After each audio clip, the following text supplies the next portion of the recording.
El Club Bilderberg es una alianza de poder que se funda en plena Guerra Fría, en el año 1954, entre las élites financieras, económicas, intelectuales y políticas de Estados Unidos y de Europa.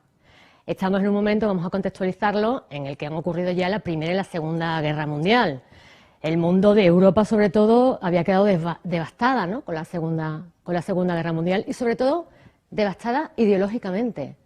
Había que diseñar un nuevo orden mundial. Y es cuando surge esta terminología, este concepto que hoy se está dando a conocer, pero que en aquellos tiempos solamente estaba en boca de la élite, ¿no? ¿Qué mundo diseñamos?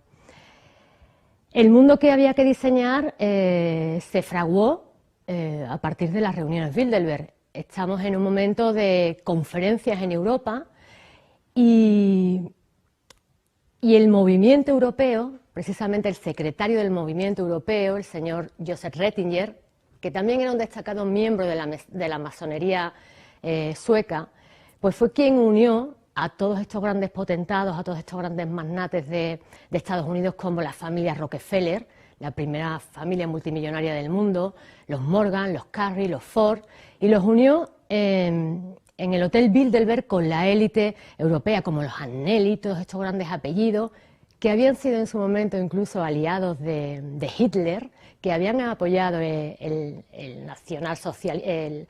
nazismo, todo con ese afán de manejar y controlar a las sociedades por una élite.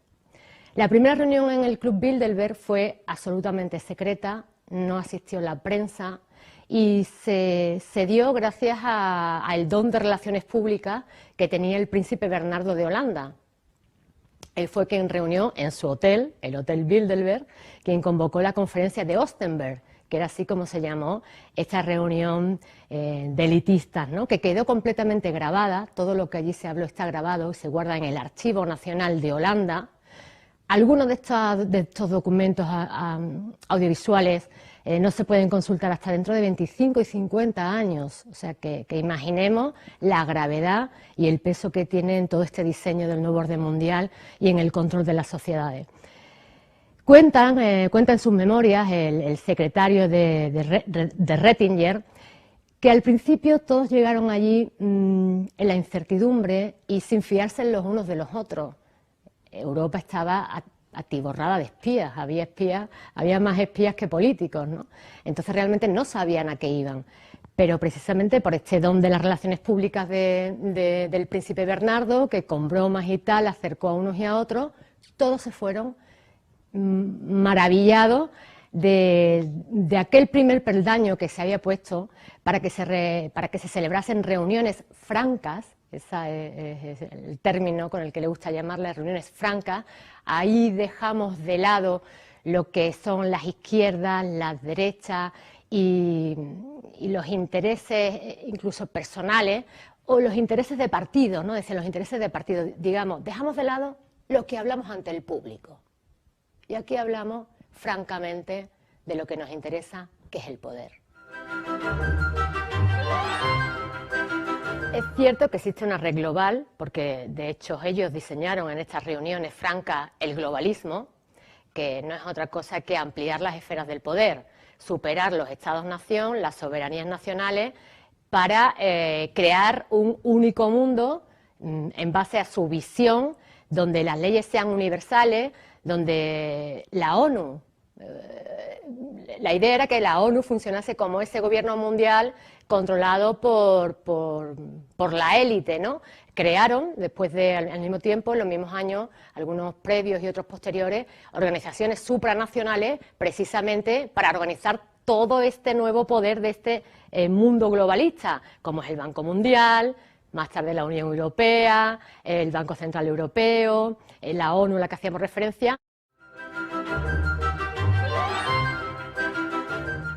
Uno de los motivos por el que este tipo de temas Bilderberg no suele aparecer en los medios de comunicación, o este poder global, este gobierno mundial, suele ser desacreditado en los medios, la principal razón es que la élite se ha hecho con la propiedad de los medios de comunicación. Y eso es así desde la historia del mundo. ¿Quién controlaba el mensaje en la época de los faraones? El propio faraón, ¿no? El propio palacio. Los mensajes eran todos oficiales. Yo observo desde las primeras reuniones Bilderberg que invitan a propietarios de periódicos, entonces, ¿no? De los canales locales de televisión de Estados Unidos, de Europa, y cómo con el tiempo, poco a poco, van creando alianzas y van creando primero grandes grupos. Los accionistas van uniendo el periódico, el dueño del periódico se une al dueño de las cadenas de televisión, después al de la radio, y se van haciendo con el mensaje global, se van haciendo con todos los grandes medios de comunicación globales, porque toda estructura de poder necesita una estructura de comunicación para perpetuarse en el tiempo, para transmitir su visión del mundo a la audiencia, a la sociedad, y eso es vital. Por eso temas como Bilderberg no aparecen seriamente tratados en los grandes medios de comunicación globales. Temas como los designios o las opiniones que surgen de la ONU nunca son cuestionadas. Eso no es periodismo. Lo que se hace es una cadena de transmisión de la versión oficial de la ONU, pero nunca se investiga a la ONU, nunca se investiga a la Unión Europea. ¿Es que los políticos que están en las instituciones de la Unión Europea son ángeles? ¿Son inmaculados? ¿Ahí no existe corrupción? ¿Por qué no se investiga a la Unión Europea? ¿Por qué no se investiga el Fondo Monetario Internacional? ¿Por qué no se investiga al Banco Mundial? Son temas que no aparecen en la agenda de los medios de comunicación de masas, porque entonces incitarían a las personas a desconfiar y a pensar. Y el objetivo es que las personas no piensen, sino que obedezcan y que crean que están en buenas manos, en las manos de la élite, que al final pues son lobos con piel de cordero. Además de los medios de comunicación, el control de la educación es básico. En este sistema de control internacional, ¿no? De control de las sociedades, es básico. Y vemos como poco a poco está desapareciendo materias como la filosofía, el latín, que enseñan a pensar. Enseñan a pensar. Es la caverna de Platón, ¿no? Vemos las imágenes que el poder refleja en las paredes, pero nos da miedo entrar en el interior. Porque yo sí que he observado cuando a determinadas personas, hay muchos jóvenes, sobre todo cada vez más jóvenes, que quieren saber y que quieren pensar, porque intuyen que están siendo manipulados, y aparte este tipo de medios como La Contra u otros medios serios que están en Internet, pues sacan estos temas, ¿no? Pero es cierto que la educación está sirviendo para crear miedo ante el pensamiento. Y realmente lo que caracteriza a un ser humano libre es que puede pensar y que puede hacerse planteamientos profundos y complejos, pero el poder no quiere que pensemos, quiere que seamos borregos. Yo precisamente por pararme a pensar, cuando estudié periodismo, cuando empecé a estudiar periodismo en la Universidad de Salamanca, y a leer autores como Kafka, Sartre, que se cuestionaban las sociedades, ¿no? La organización de las sociedades, quién organiza, quién decide qué materias se estudian en la escuela, en la universidad. Primero te paras a pensar y después te paras a observar y escucha cómo los mensajes que transmiten los políticos en los medios de comunicación, en televisión, no se corresponden con la realidad. Por ejemplo, vayamos a la juventud. Salían los políticos diciendo que estaban muy preocupados por la juventud. Y yo veía, con 20 años, con 19, cómo estábamos completamente dejados de la mano de Dios de los políticos. No venían a pie de calle a hablar con nosotros, a contarnos. Estábamos completamente abandonados. Entonces, la primera parte de mi trabajo se basó en pensar y observar. La segunda parte, investigar. Pero claro, como bien dice, ¿cómo investigar una entidad que se oculta y que no quiere ser investigada? Pues bastante complejo. Tomé entonces como instrumento la metodología del periodismo de investigación, y una de las disciplinas es el análisis de discurso. Me cogía los periódicos y cogía el comisario de la Unión Europea de Economía dice tal, y el ministro de Exteriores de Italia dice cual, y el presidente de Estados Unidos dice tal. Digo, ¿cómo estas personas que no coinciden en las grandes cumbres de la OTAN o en la cumbre de la Unión Europea pueden estar diciendo lo mismo? Esto no es información, esto es propaganda. Esa fue una de las herramientas, el análisis del discurso. Otra de las herramientas fue que ya teníamos internet, ¿no? Ya me puse a investigar y di en algunas universidades de Estados Unidos con documentos que algunos de los miembros del Club Bilderberg, como Joel Ball, que fue secretario de Estado en aquella época, a su muerte, cedieron a las universidades. Y entonces, entre esos documentos, pues aparecen los documentos de sus asistencias de las actas de las reuniones del Club Bilderberg. Eso que está como ahí olvidado, ¿no? Que tienes que hacer a la biblioteca y que requiere un tiempo de investigación. Y que después eso lo he volcado en mis libros. Mira, lo que decían en los años 60 está ocurriendo ahora. Incluso llegué a descubrir un documento del año 68 en el que lo integro en uno de mis libros, Los planes del Club Bilderberg para España, en el que cuentan que se había establecido un grupo de trabajo para estudiar la posibilidad de que el príncipe Juan Carlos fuese el sucesor tras la muerte de Franco, ¿no? La jefatura del Estado. Y en ese documento pone que después de haberlo estudiado, todos coinciden en que es el mejor candidato. Así que había que transmitirle a todo su equipo de trabajo, a través de sus redes de contactos, para que todos trabajasen para convencer a Franco de que lo designase candidato. Un año después, entre los 4 candidatos que Franco barajaba, designó al rey Juan Carlos, ¿no? Al príncipe Juan Carlos. Entonces, cosas que aparecen en sus actas, o como el cambio climático, que ahora es un tema de total actualidad y que ya estaba diseñado en los años 60. El Club Bilderberg tiene una estructura que está dividido en 3 círculos. La primera es el círculo más interno, digamos, el círculo de los sabios, de los iniciados, de los fundadores. Entre ellos la familia Rockefeller, la familia Nelly, la familia Morgan, la familia Carney, la familia Hudson, que todos ellos pues son los interesados en que la estructura de poder se mantenga. Para ello hay un segundo, para que este sistema siga perpetuándose, pues tienen a sus coroneles, a sus generales, ¿no? Que es el segundo escalón o círculo, que es el comité directivo de Bilderberg. Está formado por banqueros, a él ha pertenecido, por ejemplo, durante más de 10 años Juan Luis Cebrián, expresidente del Grupo Prisa. En la actualidad la española que lo relevó es la presidenta del Banco Santander, Ana Patricia Botín, que también pertenece al Consejo, a la Junta de Coca-Cola, a la Junta de otros bancos, o sea que también es una forma de relacionarse, ¿no? A través de los consejos de administración de las distintas corporaciones internacionales. También tenemos en este comité directivo tenemos a la presidenta del MoMA, que tenemos hasta una presidenta del MoMA, la señora María José Kravis, que tiene un gran fondo de inversión, también está en el Instituto Hudson. Para ella trabaja el antiguo director de la CIA, el señor Petrus. Vemos cómo hay distintos poderes, ¿no?, que se van relacionando, los servicios secretos, la cultura. Este comité, ¿no?, de dirección, formado por 33 miembros, es el que selecciona a los invitados de cada ocasión, no siempre son los mismos, dependiendo de la agenda que también ellos diseñan de temas que van a tratar. Vemos que aparte, el tercer escalón serían estos invitados eventuales o permanentes, y vemos que también aparte de esto hay siempre unos que asisten constantemente.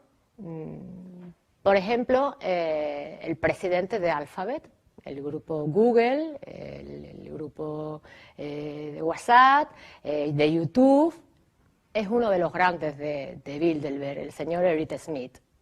Nunca falla. Además también es el presidente de otra nueva asociación, de la Nueva América, por la creación de la Nueva América. Vemos también a Facebook, ¿no? Todos creemos que Facebook es propiedad de Zuckerberg, eso es lo que nos cuentan los medios oficiales, propagandísticos. Pues no, Facebook es propiedad de grandes fondos de inversión y de grandes bancos, BlackRock, Blackstone, State Street, Morgan, JP Morgan, que por cierto los grandes propietarios de JP Morgan son la familia Rockefeller y la familia Rothschild, ¿no? Y vemos como siempre, incluso hay un fondo de inversión de la CIA, cuyo presidente del fondo de inversión es también es miembro del comité de la junta directiva de Facebook, ¿no? Vemos como la CIA y Facebook vuelven a interrelacionarse ya no solo por estos grandes fondos de inversión, estos grandes apellidos que están en los servicios secretos. El señor David Rockefeller fue un espía durante la Segunda Guerra Mundial de la CIA. Vemos que se interrelacionan y que siempre se interrelacionan en Bilderberg, ¿no? Toda la gran banca occidental internacional, nunca falta Bilderberg. Goldman Sachs, todas. Los medios de comunicación, de los que hemos estado hablando antes, The Economist, Bloomberg, todo lo de la familia Nelly, de la familia Exor, Prisa, todos, Clarín, todos asisten. ¿Por qué? Porque es que además son miembros, son propiedad de todos estos grandes fondos de inversión. Y esa es la estructura de Bilderberg.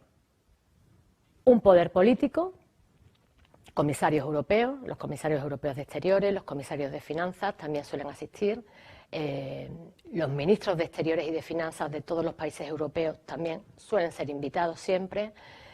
Este poder político, el poder financiero, el poder de las corporaciones, todas las grandes corporaciones como Monsanto, que se está intentando hacer ahora con todas las semillas del mundo, que nadie más pueda plantar solamente a través de sus semillas, los medios de comunicación, como decía, los servicios secretos y los militares siempre, y la academia. La Universidad de Chicago, la Universidad de Yale, la Universidad de Harvard, siempre tienen algún rector o algún profesor destacado que asiste a las reuniones. Y ahora también está el sector del espacio, que como estamos viendo, pues es hacia donde están invirtiendo, y la nueva meta que han puesto, esta gran guerra contra China, contra la India también por conquistar el espacio, que es el futuro. Y también la estructura de Bilderberg, las monarquías, las antiguas monarquías europeas y la aristocracia, ¿no?, que les sirve como relaciones públicas. Las grandes áreas de influencia de Bilderberg son Europa y Estados Unidos. Y Estados Unidos con toda esa conquista cultural y económica que hizo de toda Iberoamérica, Hispanoamérica, y parte de África, como las antiguas colonias europeas. Han intentado hacer una asociación con China, pero ¿por qué China, donde hay un partido único, iba a cederle su soberanía a instituciones supranacionales? ¿A cambio de qué? Si ya tienen el poder. Estamos hablando de poder duro, ¿no?, del verdadero poder. Pero vemos como últimamente hay algunos países que se están rebelando contra la dictadura totalitaria de Bilderberg. En Europa estamos viendo como Hungría, Orbán, Polonia, Italia también ha hecho algún intento, aunque no acaba de salirle bien del todo, Brasil, incluso Estados Unidos. Trump no pertenece a Bilderberg, al antiguo establishment, no pertenece. Y es muy fácil realmente para los observadores, es muy fácil ver quiénes aún siguen en la línea de Bilderberg y quiénes no, en función de a quién atacan sus medios de comunicación y a quiénes no. Trump está en la diana de estos grandes medios de comunicación globales. Orbán también está. Bolsonaro también está. Son rivales. No estamos diciendo que sean ni mejores ni peores, estamos hablando de guerras de poder, de cómo estos nuevos políticos llegan a conseguir presidencias del gobierno y dejan de ser títeres de este globalismo, de la élite, ¿no?, tradicional, de esta élite fundada después de la Segunda Guerra Mundial, pero que ya venía siendo la élite desde el siglo XIX, ¿no?, desde la Revolución Industrial. Bueno, la tendencia de Bilderberg es que es el socialismo fabiano. De hecho, la tesis doctoral de David Rockefeller versaba sobre el socialismo fabiano. Equivocadamente, a lo que piensa mucha gente, el socialismo no es el gobierno del pueblo. El socialismo tiene una élite, como ha demostrado la historia. El comunismo tenía una élite gobernante. En China, este comunismo capitalista actual tiene una élite gobernante. Y eso es lo que se oculta también, ¿no?, del socialismo y del comunismo. La gran revolución comunista de la URSS la hicieron miembros de la élite. Lenin era un miembro de la burguesía elitista, con lo cual el socialismo es un movimiento político, una ideología política de la élite. Nunca consiguieron el paraíso del proletariado. Todos hemos visto y hemos estudiado las barbaridades que se cometieron en la URSS, las purgas, cómo borraban de la foto, ¿no?, en todo, entre las purgas de los mismos miembros del partido, cómo rivalizaban y de repente las fotos se borraban a personajes, ¿no?, que habían sido claves. Es como si ahora cogemos una foto de hace 3 años de Pablo Iglesias y Errejón y borramos la imagen de Errejón, ¿no? Es que la ideología esencial de Bilderberg es socialista, una élite distinta, desigual, que toma todas las decisiones en materia de educación, en materia de educación, adoctrinamiento, que tiene una única voz a través de sus medios de comunicación oficiales, y el resto de la población todo igual. Ese es el ideal de Bilderberg.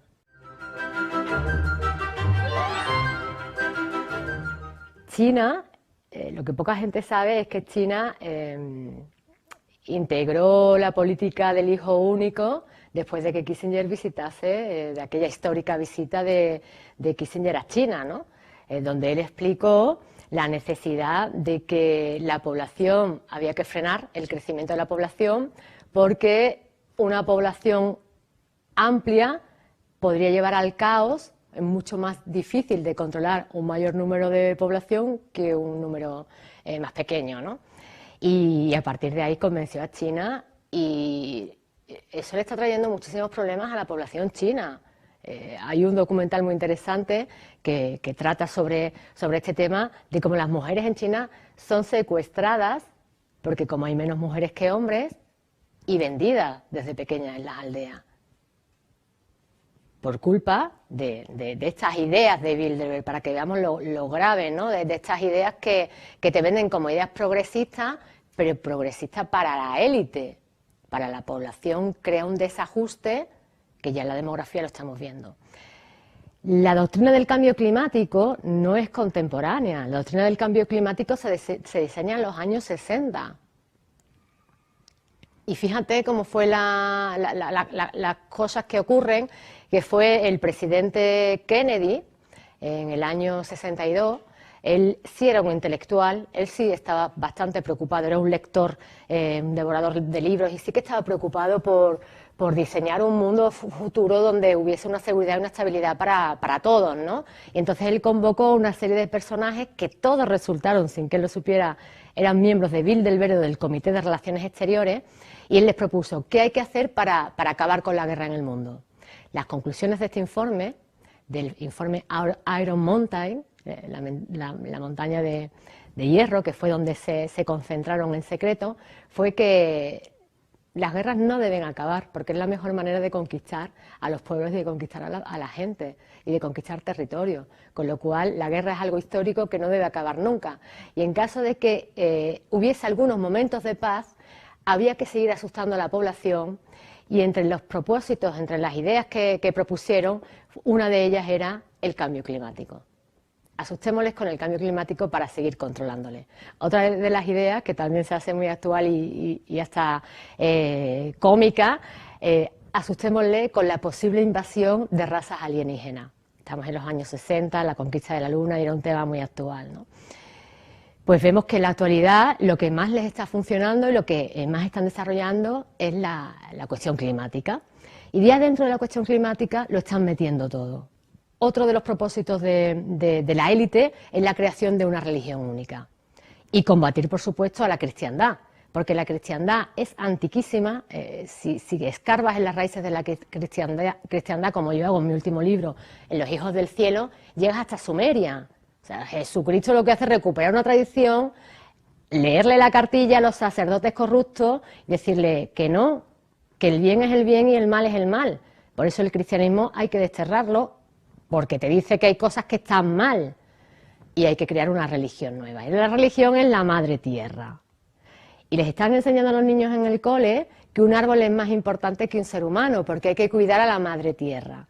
Y les están enseñando a los adolescentes que no tienen que procrear, que no vayan a tener hijos, porque la superpoblación va contra el futuro del planeta y contra el futuro de la madre tierra. Entonces, en esta ideología han conseguido meterlo todo: el aborto, que son propulsores del aborto, la eugenesia, porque también los ancianos, las medicinas, también eso molesta a la madre tierra. Y la religión, y este cambio también, la parte económica que lleva de crear una nueva industria de energías verdes, que obviamente los que están mejor posicionados y los que están diseñando esto desde hace años son los que van a ganar el dinero, no nosotros los trabajadores, que nos van a matar a impuestos por consumir, por si utilizamos un coche de gasolina y tenemos que cambiar el coche. O sea, es otra tomadura de pelo que cuenta con el beneplácito y con la difusión de sus grandes medios de comunicación de masa para engañarnos a todos. El cambio climático no es mentira porque nunca ha dejado de existir. Es que no es una novedad. Es que si tú estudias la Tierra y ha habido entonces el terremoto de Pompeya, ¿qué tipo de contaminación lo provocó? Si no había fábrica, ¿no? Jamás ha dejado de existir. La Tierra es como una entidad viva, ¿no? Es un ente vivo que cambia continuamente y que está en mitad del universo, está en una galaxia que también está afectado por otro tipo de fenómenos que la ciencia humana a día de hoy desconoce, con lo cual es muy fácil engañar a los que no conocen, ¿no? Es la instrumentalización de cómo se utiliza un tema que ocurre, que así es la forma más fácil de engañar a alguien, es coger algo que es verdad y mezclarlo con mentira. Pero claro, tú te lo llevas a convencer de la verdad y dices, no, si es verdad, si es que el clima está cambiando, sí, eso es verdad, pero es mentira que tengas que dejar de tener hijos para hacer algo por el clima, es mentira que las energías verdes nos vayan a salvar de una catástrofe, es mentira que vamos a la catástrofe y es mentira que dentro de 10 años no va a haber planeta, porque esto lo llevamos diciendo desde los años 70, que entonces era la capa de ozono y también era el enfriamiento global, la superpoblación, pero si hay miles de sociólogos que están diciendo que tenemos problemas demográficos, que el envejecimiento de Europa. Entonces, ¿qué timo es este?